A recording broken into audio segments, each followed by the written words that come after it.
There is a place where tradition is a way of life. Character is stitched into the local fabric. And leaders are a natural resource. It's a place where the future is knocking at the door, but the past always has a seat at the table. Here, everyone's glass is half full, and cynicism is on a permanent leave of absence. It's where fish learn to swim, elephants never forget, and a horse could carry someone all the way to a Nobel Prize. Every man or woman can make a difference here, especially the 12th one. And you're as likely to get a statue for a selfless act as you are for a heroic one. The greater good is a required course, and a helping hand is a required gesture. This is Aggie Land, where optimism is an alternative energy source, and acts of integrity are on everyone's to-do list. History is made every day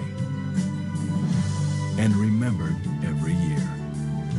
And diversity isn't just a fashionable term, it's a common thread. It's a place where pushing ideas forward doesn't mean pushing values aside.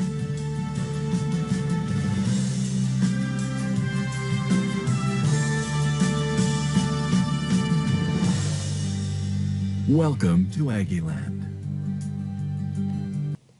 Hey Kipsters, this is Miss Castillo. I'm going to tell you a little bit about A&M before we get there.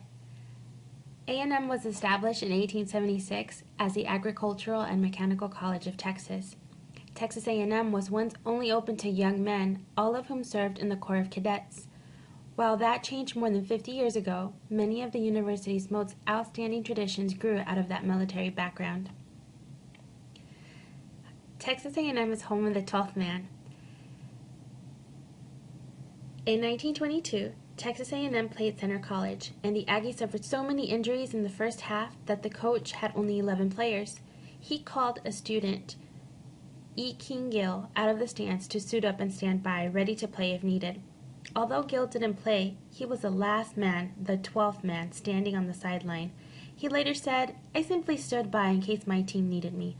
The Aggies won, and since that time, Aggies stand ready and willing to support their team to the point of actually entering the game. The tradition was born out of the willingness to serve. This willing spirit has endured, and today the Aggie student body is known as the 12th man, united in loyalty, united in support, and united and ready to serve when they are called to do so. Reveille is the First Lady of Aggie Land. She is the official mascot of Texas A&M. As a 5-star general, she is the highest-ranking member of the Corps of Cadets. She attends class with the mascot corporal, a cadet tasked with her care, and attends football games and other events on campus. If you see her around, just tell her hi. The Corps of Cadets. You will see these young men and women walking around in uniform today. When the Corps of A&M was established in 1876, its students were all members of the Corps of Cadets. Although membership in the Corps is no longer mandatory, cadets are known as the keepers of the spirit because many of Texas A&M's most cherished traditions grew out of the Corps, including muster, silver taps, and midnight yell practice.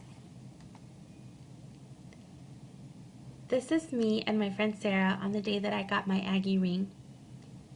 One of the greatest moments in the life of any Aggie is the day they receive their Aggie ring.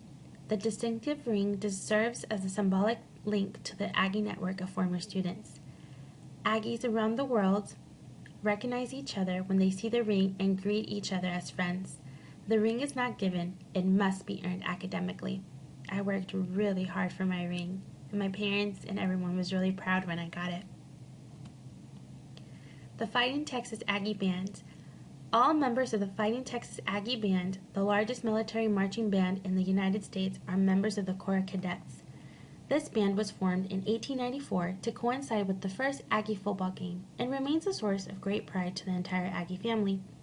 The nationally acclaimed band is known for military precision and style. In fact, some of the band's maneuvers, such as the famous Block T, are so complex that a computer says they can't be done because they require two people to be in the same place at the same time. It's been said that the band has never lost at halftime, so when the band steps off the heavy beat of the Aggie war hymn during halftime, Aggies respond with the resounding whoop. The band performs at all university football games, in inaugural parades for presidents and governors, and at numerous other special events, making it one of the most traveled collegiate marching bands in the nation. Gig 'em. At Yale practice before the 1930 TCU game, a dedicated fan and member of the Texas A&M Board of Regents named Pinky Downs, class of '06, shouted, "What are we going to do to those horned frogs?" Improvising, he borrowed the name of a sharp-pronged frog hunting tool called a gig. "Gig 'em, Aggies," he said as he made a fist with his thumb extended straight up. With that, the first hand sign in the Old Southwest Conference was born. Today, the words and thumbs up sign are found outside the football stadium and have come to signify that the person is an Aggie or an Aggie fan. Usually done with the right hand, the Gig 'em sign also shows the Aggie ring, which is worn on that hand. More than that, Gig 'em signals optimism, determination, loyalty, and the Aggie spirit. Howdy. In true Aggie spirit, howdy is the official greeting of Texas A&M. The university is known for its welcoming attitude and for making sure no one who visits the campus feels like a stranger. Visitors often say they find the friendliness of the campus remarkable. They tell stories of looking lost only to have an Aggie walk up, say howdy, offer to help, and to their amazement, walk with them to make sure they arrive at their destination. While the exact origin of this tradition is not known, howdy has come to be a tradition that sets Texas A&M apart as one of the friendliest campuses in the world, where all are welcome. When you see an Aggie today, make sure you say howdy.